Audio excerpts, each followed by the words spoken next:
दशा माता की कृपा से सुख समृद्धि अपार, श्रद्धा से जो व्रत करें पूरे हो सब काम।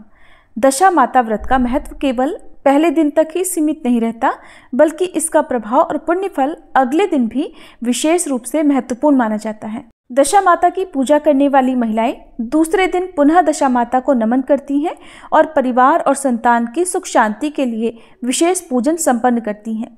कहते हैं कि जो स्त्री इस दिन विशेष विधि से पूजन कर अपने संकल्प को पूर्ण करती है, उसके घर में माँ लक्ष्मी जी सदा वास करती हैं और हर प्रकार की आर्थिक और पारिवारिक बाधाएं उस घर से दूर हो जाती हैं।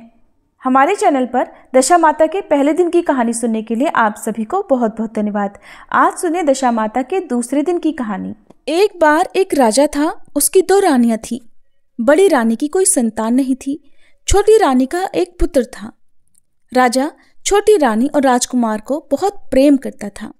ये देखकर बड़ी रानी छोटी रानी से ईर्ष्या करने लगी और इसी ईर्ष्या के कारण बड़ी रानी राजकुमार के प्राण ले लेना चाहती थी।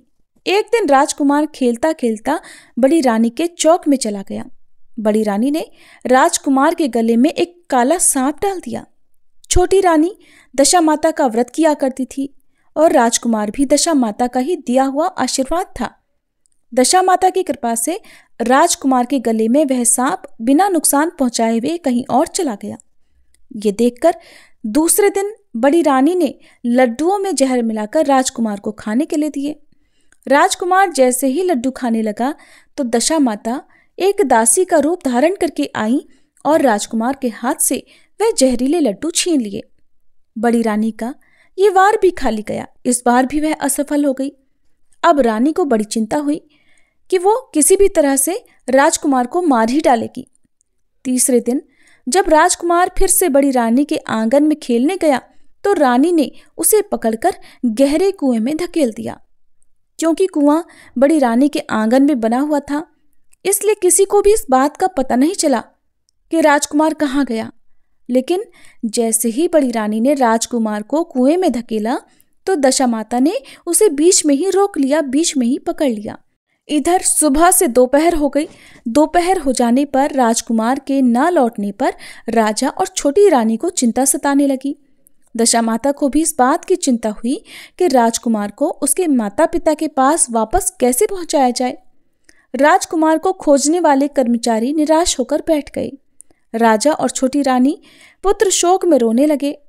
तब दशा माता ने एक भिखारी का रूप धारण किया और राजकुमार को गले से लगाए हुए राजद्वार पर पहुंची। वह राजकुमार को एक वस्त्र में छुपाए हुए भिक्षा मांगने लगी। तब सिपाहियों ने उसे दुत्कारते हुए कहा कि तुझे भिक्षा की पड़ी है और यहाँ राजकुमार खो गया है। सारे लोग दुख और चिंता से व्याकुल हो रहे हैं, तुम यहाँ से चले जाओ। इस पर दशा माता कहने लगी, भाइयों, पुण्य का प्रभाव बहुत ही विचित्र होता है। अगर मुझे भिक्षा मिल जाए तो हो सकता है कि खोया हुआ राजकुमार तुम लोगों को मिल जाए। ये कहकर वह राजमहल की देहरी पर पैर रखने लगी। सिपाहियों ने उसे आगे बढ़ने से रोका। उसी समय दशा माता ने बालक का पैर वस्त्र से बाहर कर दिया। सिपाहियों ने समझा कि कुंवर उसके हाथों में है, इसलिए उस भिखारिन को अंदर जाने दिया। दशा माता राजकुमार को लिए हुए अंदर चली गई। उन्होंने राजकुमार को चौक में ही छोड़ दिया और वापस चली गई। किंतु रानी ने दशा माता रूपी भिखारिन को देख लिया था। तो रानी कहने लगी, खड़ी रहो, और कौन हो तुम? तुमने 3 दिन तक मेरे बेटे को छुपा कर रखा था, तुमने ऐसा क्यों किया? तुम्हें मेरे इस प्रश्न का उत्तर देना ही होगा। दशा माता उसी समय रुक गई।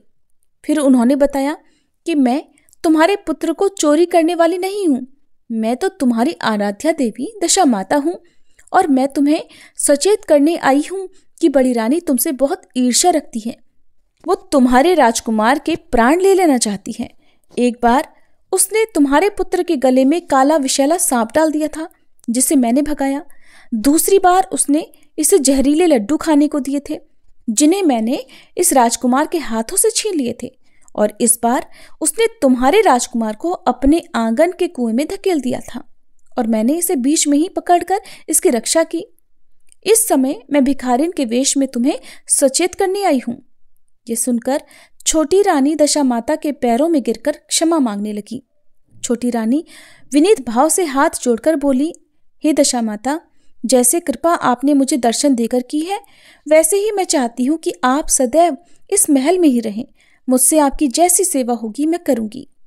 तब दशा माता कहने लगी कि मैं किसी घर में नहीं रहती। जो श्रद्धापूर्वक मेरा ध्यान स्मरण करता है, मैं तो उसी के हृदय में निवास करती हूँ।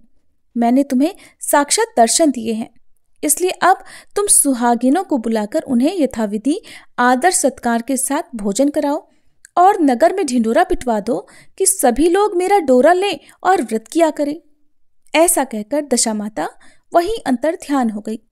तब रानी ने अपने राज्य की सौभाग्यवती स्त्रियों को निमंत्रण देकर बुलाया और उबटन से लेकर शिरोभूषण श्रृंगार कर उनकी यथाविधि सेवा करके स्वादिष्ट भोजन कराया और दक्षिणा में गहने आदि देकर विदा किया।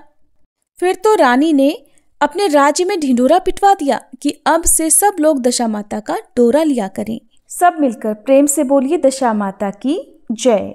ये थी दशा माता के दूसरे दिन की कहानी। अगली वीडियो में आप दशा माता के तीसरे दिन की कहानी भी हमारे चैनल पर जरूर सुनिएगा।